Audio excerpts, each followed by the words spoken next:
আমরা কি পারি না ভাই আমাদের জীবনটা এই কোরআনের মতন সাজাতে? আলহামদুলিল্লাহি রব্বিল আলামিন, সমস্ত প্রশংসা সেই মহান রব্বুল আলামিনের, তার অশেষ রহমতে আজ আমি এই দুনিয়ার মায়া ছেড়ে সেই রবের ইবাদতে মগ্ন হয়েছি। আমি সেই রবের ইবাদতে শান্তি পাই, স্বাদ পাই। কারণ কি? কারণ তিনি আমার সৃষ্টিকর্তা। তিনি জানেন যে কিভাবে আমি চললে আমার জীবনটা সুন্দর হবে, তিনি জানেন। সেটা আমরা কীভাবে জানতে পারি? আল্লাহ সুবহানাহু ওয়া তাআলা একটা কিতাব পাঠিয়েছেন। কিতাবটার নাম কি আমরা সকলেই জানি, আল কুরআন, যা সত্য মিথ্যার পার্থক্যকারী।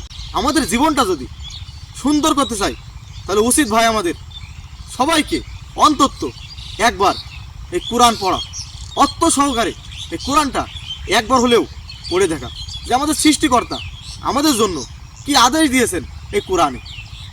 আমরা কি পারি না ভাই আমাদের জীবনটা এই কোরআনের মতন সাজাতে?